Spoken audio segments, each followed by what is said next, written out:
Unless there's like some specific... Hang on just a second. Is there something on my head? No, there's nothing. You keep on looking your up there. No.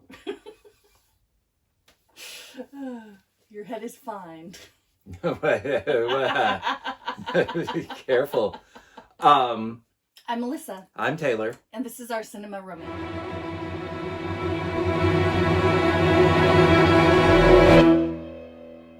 Welcome to 2024. Happy New Year. Happy New Year. We decided that we wanted to start off the new year by talking about a movie that we both just love. Yes. Before we go any further, thank you for watching the channel. If you enjoy what we're doing, please do like the video, subscribe to the channel. Oh, and comment. I love comments. If you have been watching, my favorite movie was action adventure. Melissa's favorite movie, sci-fi. Okay. Our favorite genre, horror. The movie we're going to talk about today is none of those things. Today we are going to talk about... Paddington 2! Yes, we're going to talk about Paddington 2. This is more recent than most of what we've talked about on the channel so far. So for that reason, spoiler alert, we are going to talk about all aspects of the movie. But if you haven't seen Paddington 2, and you're the kind of person who enjoys things that are good and fun and life-affirming, yes, then you really should watch this movie. Yes. And if you're one of those people who gets attitude about, kids movies, or, oh, it's a talking bear, I can't take a talking bear seriously. Okay, well, give it a shot. You might be very pleasantly surprised. You've seen the first one. Yes. This is Paddington 2 that we are recommending and that we're talking about today. The first Paddington is a perfectly fine film. Better than most family fare. It's kind of an origin story, how Paddington comes to be with the Browns. But Paddington 2 is just a whole lot better.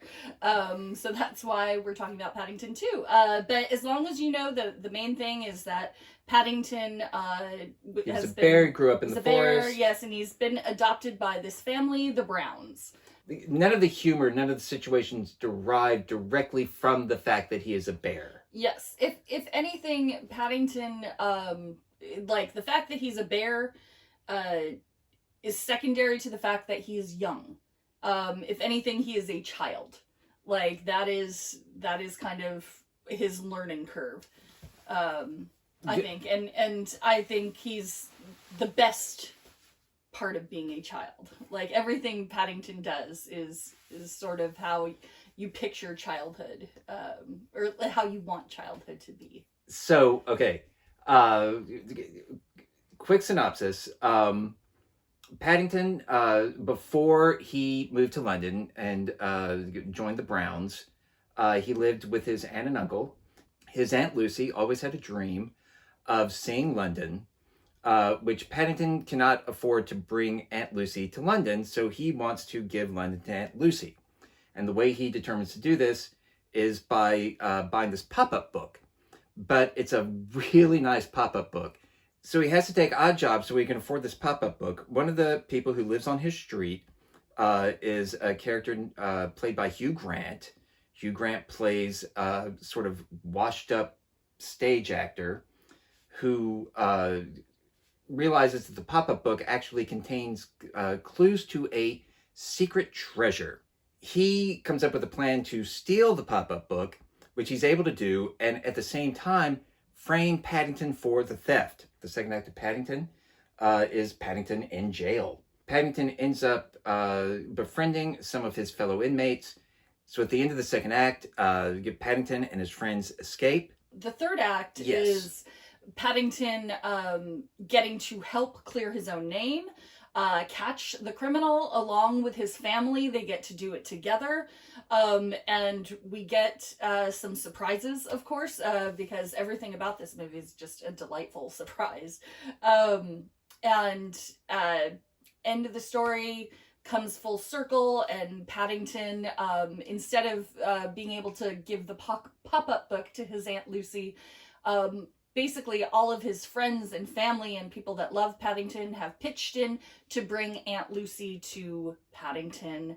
And it's just this beautiful moment that makes me cry at the end of the movie every time when Paddington sees Aunt Lucy and gives her a hug, and that's, freeze, and then the credits roll. And of course, you should watch the credits because there's a bunch of delightful things in the credits as well. So we'll come back to the credits, and I would let you run with this, but I know you need a minute to. This is easily one of the least cynical movies I've ever seen, and I think it is very hard to have a movie that is so genuine and so sincere, so, earnestly heartfelt, that still works, like, without turning into some sort of, maudlin, Hallmark, Christmas movie. It works because we believe Paddington's sincerity. Paddington, again, comes off as a child in all of the best ways. He's always curious, he makes mistakes, but he learns from his mistakes. He's always trying to do the right thing, and we can't get mad at him no matter what he does because he's always trying. He's trying his best. He sees the best in everyone. He wants to believe. I think you reminded me, one of the characters at one point says Paddington looks for the best in everyone, and more than often he finds it, which again just makes him quite magical and wonderful. And I say this as someone who I tend towards cynicism myself. No. Stop it.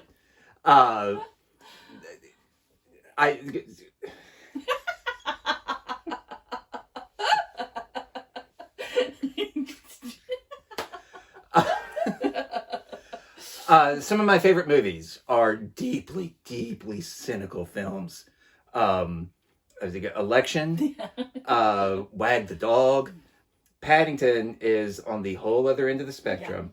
Yeah. Again, everything you're saying about that sort of childlike wonder. Yeah. All the best parts of childhood. At least for me, I feel like everything is possible again. It's one of those things like, well, if Paddington is going to be okay, like the world can be better. Like if everyone was just more like Paddington. Yeah, wow. I can't let you talk for more than a few seconds because you blow up. Which, again, it's wonderful. Yeah, I don't know. It speaks to in all seriousness, it speaks to the power of the movie. It really does. The thing about Anything is Possible. I love a movie that is able to seemingly do anything and get away with it. There are movies that try to do anything and they fail miserably. But when a movie tries to do anything and it works, I'm thinking of movies like Gremlins 2. It doesn't work for everybody, but oh boy, does it work for me. Bill and Ted's Bogus Journey. Bill and Ted's Bogus Journey. I mean, just when you think there are no more ideas they can cram into that movie, they just keep going. Paddington 2 doesn't quite rise to those sort of madcap heights. Yeah. But they do so much that they don't have to do that isn't, and I'm thinking first of when he's first looking at the pop-up book. We go into the pop-up book. Talk about just imagination. And it's Paddington, we're seeing it through Paddington's eyes. So Paddington sees this pop-up book and he imagines himself and Aunt Lucy holding hands, walking through these different areas of London, and we get to see it, and we see the hand-drawn sketches, and it's beautiful. Again, it's just this beautiful animated sequence that they drop into the middle of the movie. The second act, Paddington is in jail which, you know, you hear children's movie and this young bear goes to jail. That sounds terrifying. But even, and Paddington manages, you know, he's still scared. He's a young bear. Oh, yeah. He's scared, but he puts his head up. He tries. He's going to make the best of this situation, and, you know, ends up transforming the prison just with being who he is. There's a moment he's put on laundry duty, and he goes and he's doing all the laundry, and he accidentally mixes in one red sock with all of the black and white uniforms, and cut to a room filled with very angry looking prisoners wearing pink and black uniform instead. And Like it's pink and sort of darker yeah, pink. yeah, and it's really funny. But more than anything, this might be silly, but I think Paddington is the sock, right? Like Paddington is No, put I don't into think this that's silly at all. he's put into this environment. He's mixed with all these people, and he manages to change the color of the entire place. He makes it pink. He makes it kind. He makes it worth being there. And No, you pointed. I've probably already said this before, but I'm not great with symbolism, and even something as sort of on the nose as that, it hadn't occurred to me until you pointed it out to me, and it does represent the effect that Paddington has on the prisoners, especially Knuckles, played by the great Brendan Gleeson. He is the sort of toughest nut to crack, so to speak, in terms of the prisoners. He's the cook. Yes. He's very bad at being the cook. Paddington talks him into making marmalade. And this is... So, Knuckles got his name and reputation from using his fist. To hurt people, you know, he's known for being violent or bad guy. And Paddington, you know, at one point Paddington's trying to tell him that he can do something different, and he says something like, well, this is what I have, this is what I'm famous for, and Paddington says something like, no, looks like you have good orange squeezers there, you can help make marmalade. And like he eventually wins him over, and he's making marmalade.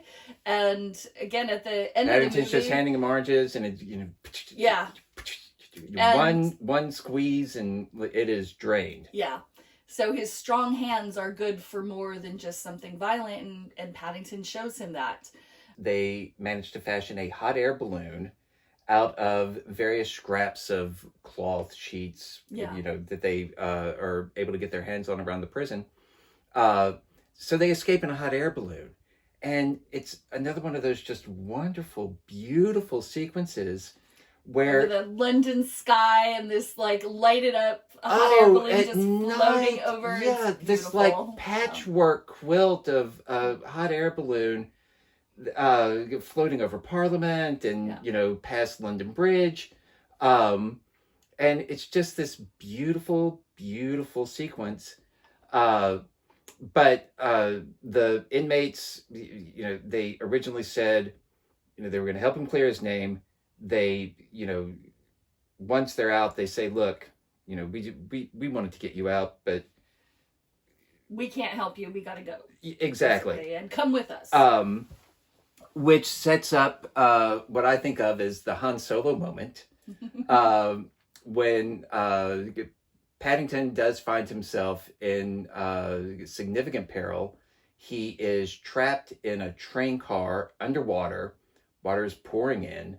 Mrs. Brown, who has dreams of swimming the English Channel, dives in, and she's able to get to him quickly, but she is not strong enough to open. There's a lock that's holding the door of the train car shut, and she can't get it open.